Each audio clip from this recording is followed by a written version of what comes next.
तो हेलो दोस्तों, मेरा नाम है मनीष और हम पढ़ रहे थे राजस्थान का इतिहास। राजस्थान के इतिहास में आज हम बात करेंगे राठौर वंश के इतिहास के बारे में। इसीलिए हम मारवाड़ का इतिहास, पूरा इतिहास इस क्लास में हम कवर करेंगे। तो आप चाहे तो अपने नोट्स भी लेके बैठ सकते हो, ताकि जो चीज़ें आपको कम लगे वो नोट डाउन कर सके और आपका रिविजन हो जाए। तो चलिए शुरू करते हैं। हम बात करें राठौर वंश की उत्पत्ति के बारे में, तो कहा जाता है कि जो कन्नौज में स्थित गढ़वाल वंश था, उन्हीं से राठौर वंश की उत्पत्ति हुई।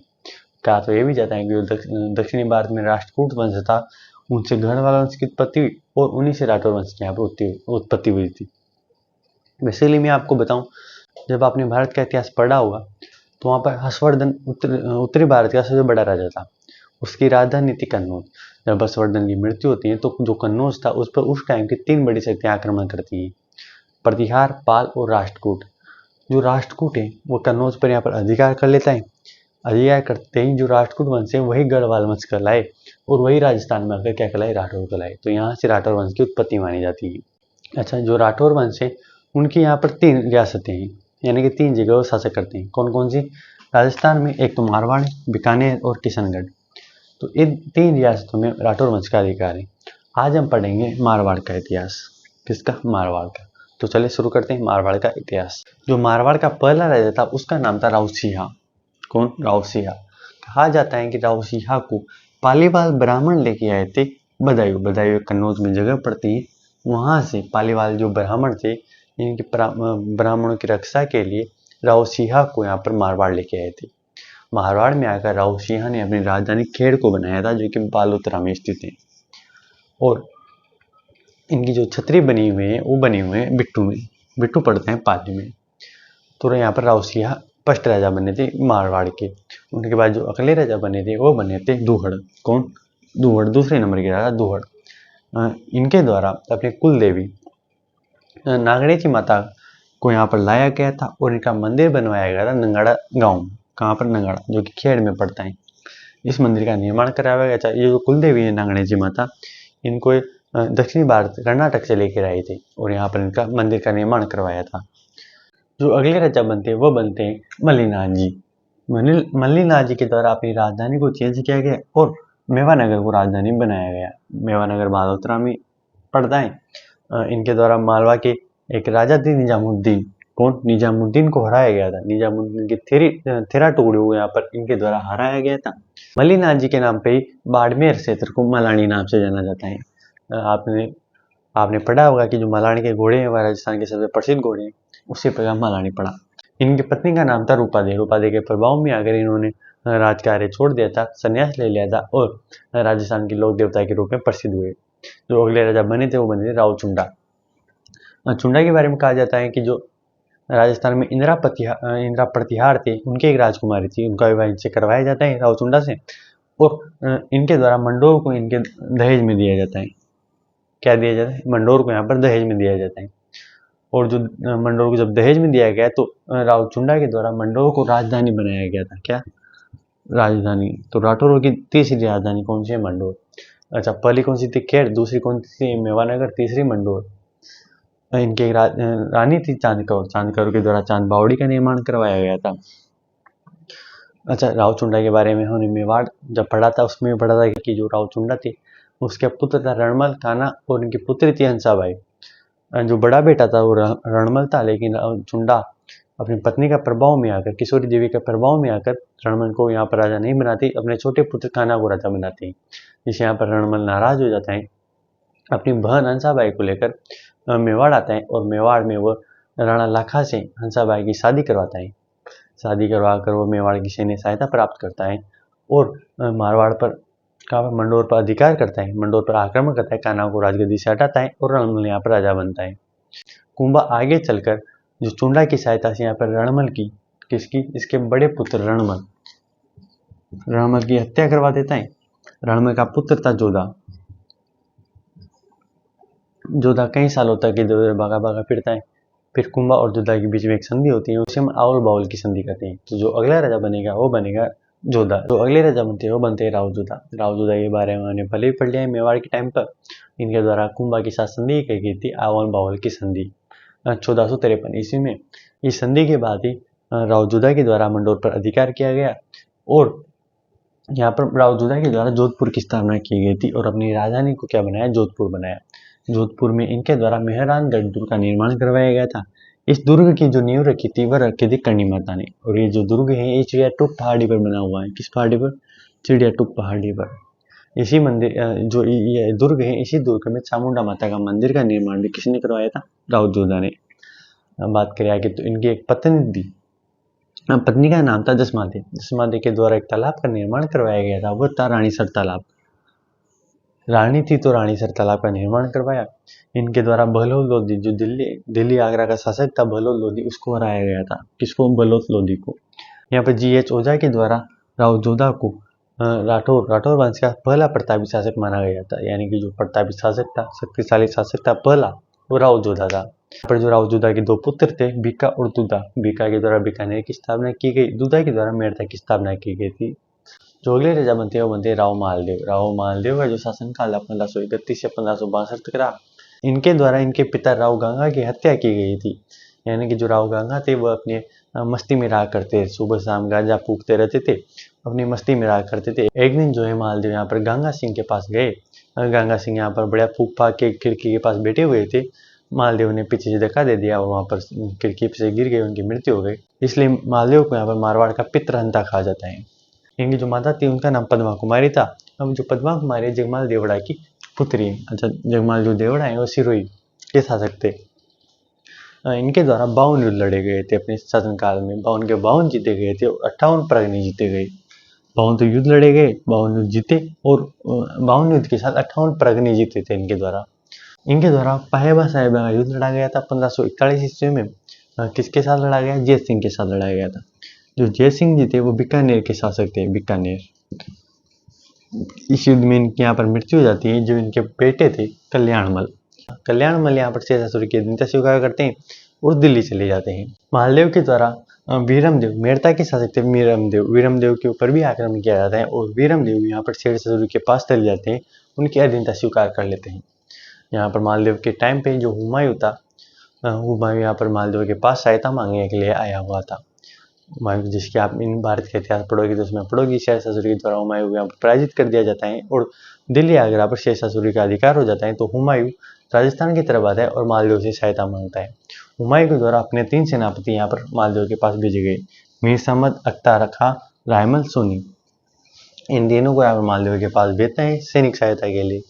मालदेव यहाँ पर हुमायूं की सहायता करने के लिए आगे बढ़ लेते हैं और तीनों से कहते हैं आप जाओ आराम से हुमायूं के पास, आप जब भी शेरशाह के खिलाफ युद्ध लड़ोगे मैं आपकी सहायता के लिए वहां पर आ जाऊंगा। हुमायूं को यहाँ पर मालदेव पर विश्वास नहीं रहता और हुमायूं यहाँ से राजस्थान से चला जाता है। जब इस बात का पता शेरशाह को लगता है कि मालदेव के द्वारा हुमायूं को सहायता देने का वादा किया गया था, तो यहाँ पर शेरशाह नाराज हो जाते हैं, मालदेव के ऊपर आक्रमण करते थे।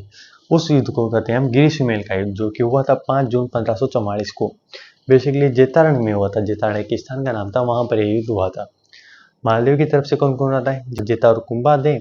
उधर शेरशाह की तरफ से यहाँ पर कल्याणमल, बीकानेर के जय सिंह के पुत्र थे कल्याणमल और वीरमदेव यहाँ पर मालदेव की शेरशाह की तरफ से आते हैं। अच्छा, जब ये युद्ध होता है तो यहाँ पर शेरशाह एक कूटनीति अपनाते हैं।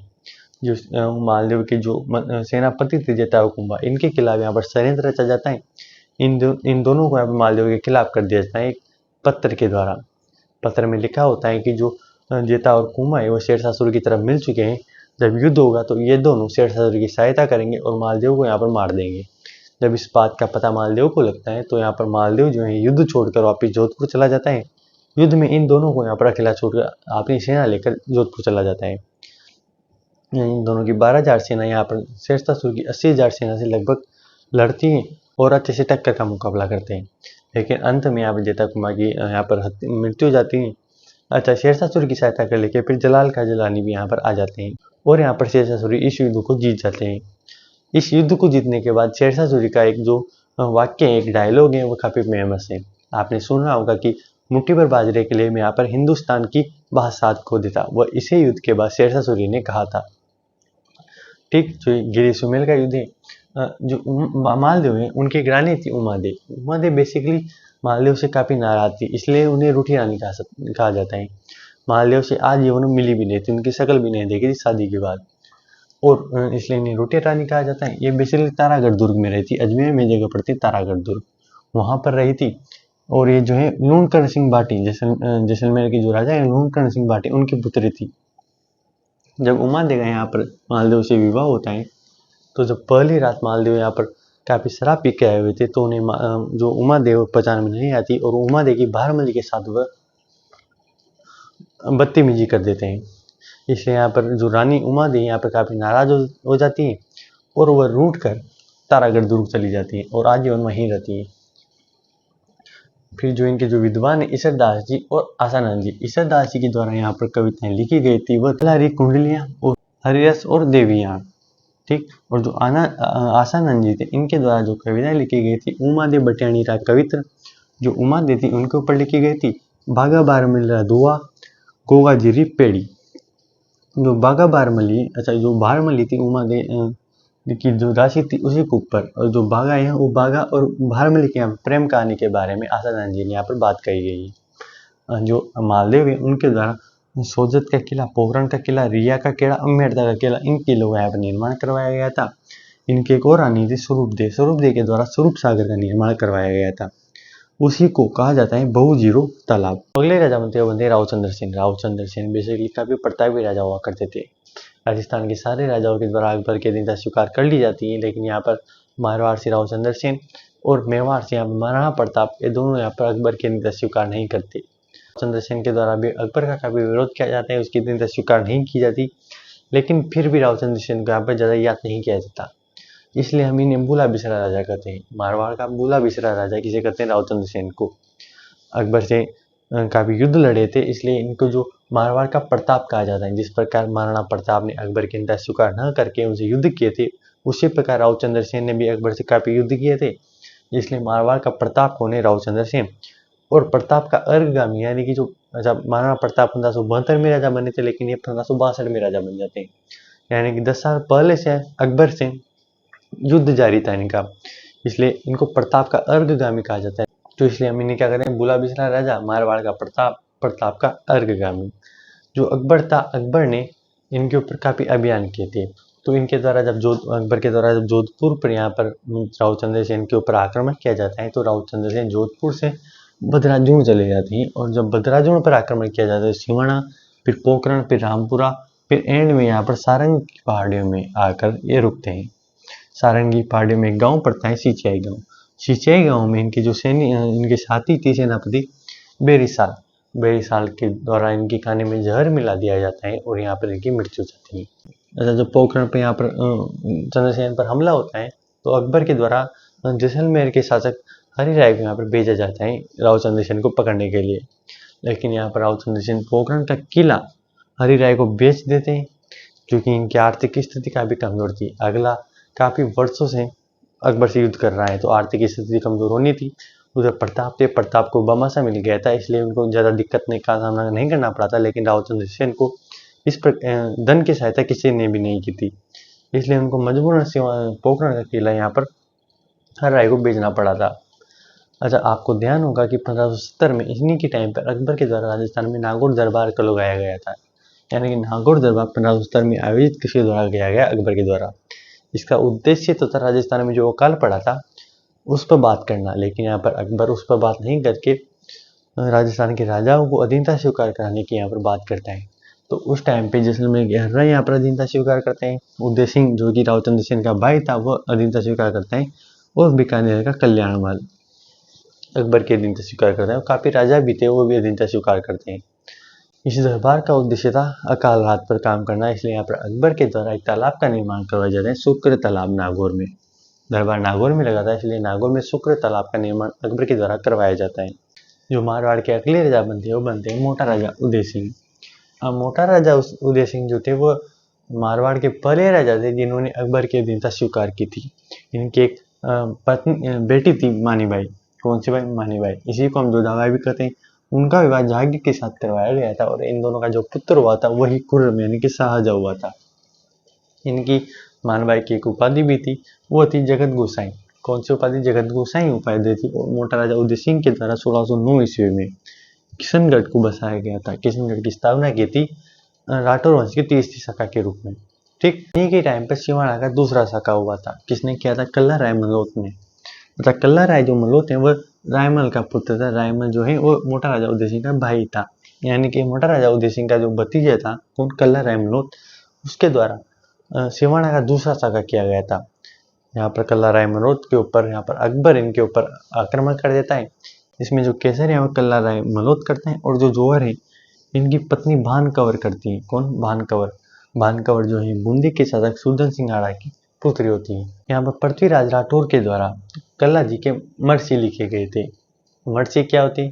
तो मर्सी वो होती है, इसमें युद्ध में जब कल्ला जी वीरगति को प्राप्त हुए थे, यानी कि जो वीर योद्धा वीरगति को प्राप्त होता है तो उसकी जो वीर गाथा लिखी जाती है उसे मर्सी कहते हैं। तो जो मर्सी है वो वीरगति होने के बाद लिखी जाती है, लेकिन यहाँ पर कल्ला जी की जो मर्सी लिखी गई थी वो एक दिन युद्ध के एक दिन पहले लिख चुके थे। अगर आपसे कहीं पूछ लिया जाए कि किस राजा की मर्सी जो है ये वीरगति से पहले लिखी, यानी मरने से पहले लिखे गए थे, तो वो किसके थे? कल्ला राय मनोत के। किसने लिखे थे? पृथ्वीराज राठौर ने लिखे थे। तो ठीक, जो अगले राजा बनते वो बनते हैं गज सिंह जी। गज सिंह जी यहाँ पर दो पुत्र थे, एक तो थे अमर सिंह, दूसरे थे जसवंत सिंह। अमर सिंह यहाँ पर बड़े बेटे थे, जसवंत सिंह छोटे बेटे थे, लेकिन इनके एक परिमेय थी अनारा बेगम। उनके प्रभाव में अगर अमर सिंह को राजा न बनाकर मारवाड़ का राजा बनाते जसवंत सिंह जी को। जो अमर सिंह जी उन्हें नागौर का राजा बनाया जाता है, यानी कि छोटी रियासत का राजा बनाया जाता है नागौर का। अमर सिंह को इसलिए याद किया जाता है क्योंकि इनके द्वारा दो बड़े कांड किए गए। पहला कांड था बीकानेर के राजा से युद्ध करना मथेरे की राड़ के लिए। किसके लिए? मथेरे की राड़ के लिए 1644 ईस्वी में। अमर सिंह और वी.एस. करण सिंह बीकानेर के राजा थे उस टाइम पे। करण सिंह इनके द्वारा यहाँ पर युद्ध किया जाता है। हालांकि अमर सिंह यहाँ पर हार जाते हैं, लेकिन इस युद्ध के लिए इन्हें काफी याद किया जाता है। मथेरे की राड़ की जानकारी हमें मिलती है काशी चंगाणी की एक पुस्तक थी छत्रपति रासोल सिंह। अमर सिंह के द्वारा दूसरा कांड हुआ था शाहजहां के दरबार में मीर बख्शी यानी कि सलावत खां को मारना। अमर सिंह के द्वारा मीर बख्शी को यहाँ पर शाहजहां के दरबार में सबके सामने शाहजहां बैठा है उसके सामने मीर बख्शी की यहाँ पर गर्दन काट दी थी एक कटार से, तो इसलिए इनको कटार का धनी भी कहा जाता है। किसका? कटार का धनी। एक कटार लेके घुमा करते थे और कटार से किसी को भी मार दिया करते थे, इसलिए कटार का धनी कहा जाता है। जो अगले राजा बनते हैं वो बनते हैं राव जसवंत सिंह। इनका जो शासनकाल था वो 1638 से 78 तक रहा। इनके शासनकाल के टाइम पे राजा की मृत्यु हो जाती है। उनके जो चार बेटे थे धारा, शुजा, मुराद, औरंगजेब, इन चारों के बीच में यहाँ पर उत्तराधिकारी संघर्ष शुरू हो जाता है। तो इस उत्तराधिकारी संघर्ष में यहाँ पर जसवंत सिंह जी भी यहाँ पर महत्वपूर्ण योगदान देते हैं। जैसे कि पहला युद्ध होता है इनके बीच में धर्मत का युद्ध। धर्मत का युद्ध होता है दारा और औरंगजेब के मध्य। किस किस के मध्य? दारा और औरंगजेब। इस युद्ध में यहाँ पर दारा का जसवंत सिंह जी देते हैं। बेसिकली जो शाहजहां था वो दारा को राजा बनाना चाहता था, इसलिए शाहजहां के कहने पर जसवंत सिंह जी दारा का साथ देते हैं औरंगजेब के खिलाफ यहाँ पर, लेकिन औरंगजेब जीत जाता है और अगला मुगल बादशाह बनता है औरंगजेब। जब दूसरा युद्ध होता है खजुआ का युद्ध 1559 में शुजा और औरंगजेब के मध्य, लेकिन यहाँ पर जो जसवंत सिंह जी थे वो औरंगजेब का साथ देने के लिए आए थे, लेकिन एंड टाइम पे यहाँ पर शुजा की तरफ हो जाते हैं और शुजा का साथ देते हैं।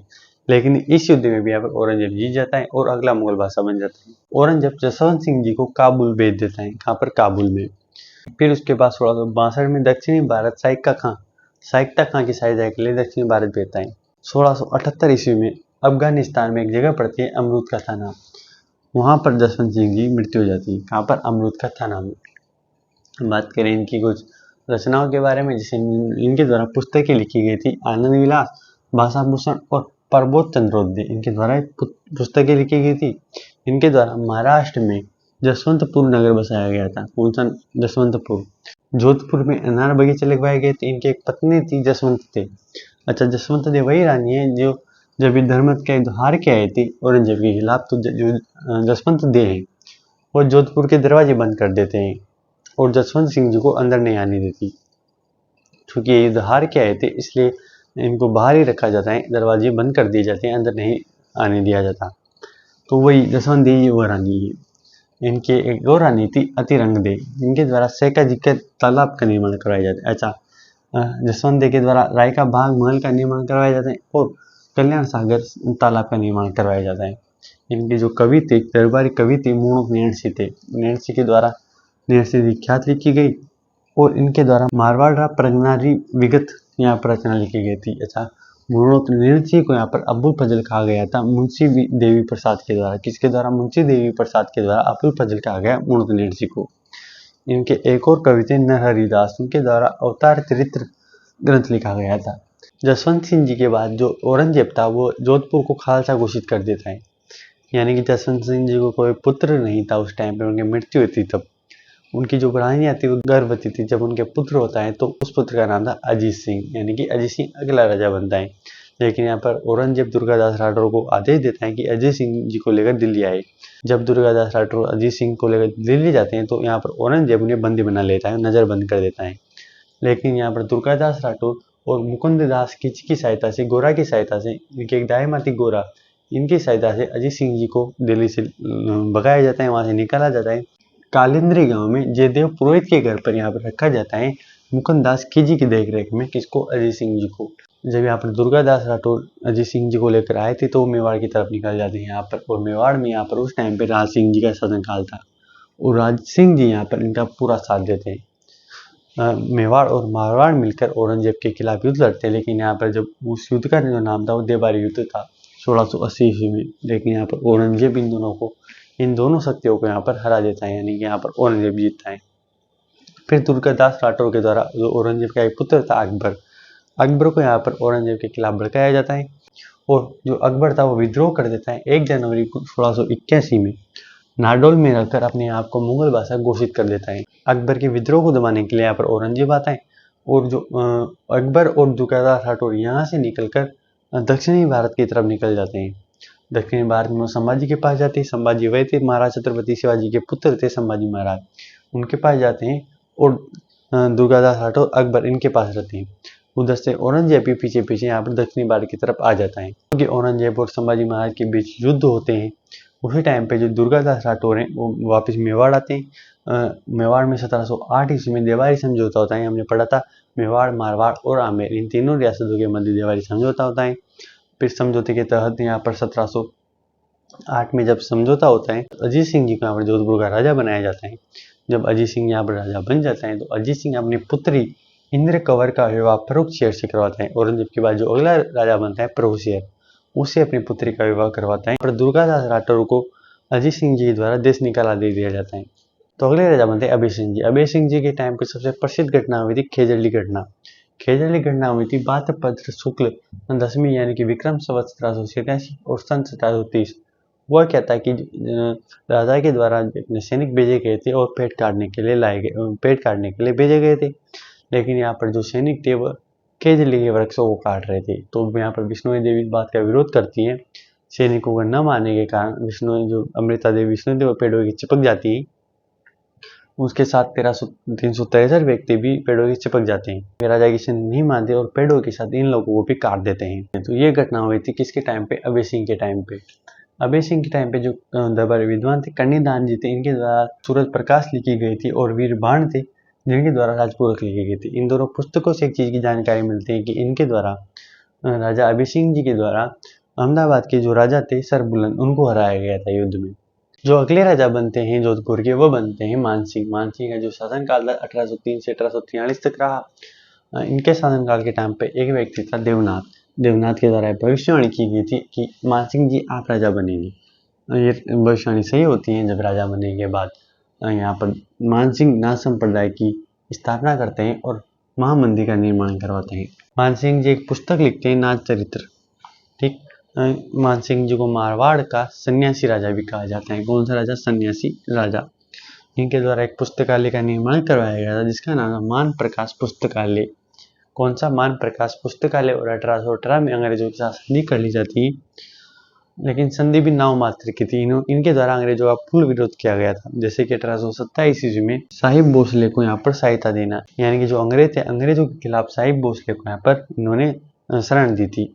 तो उसके बाद 1832 में अजमेर में जब लॉर्ड विलियम बेटरी आए थे तो इनका पूर्ण रूप से विरोध किया था। और मानसिंह जी जो थे वह राजस्थान के सभी राजाओं का जो अंग्रेजों का साथ देते थे उनका बहिष्कार पूर्ण रूप से करते थे। यहाँ पर हमारा मारवाड़ का इतिहास पूरा होता है। आज के लिए बस इतना ही, मिलते हैं अगले वीडियो में।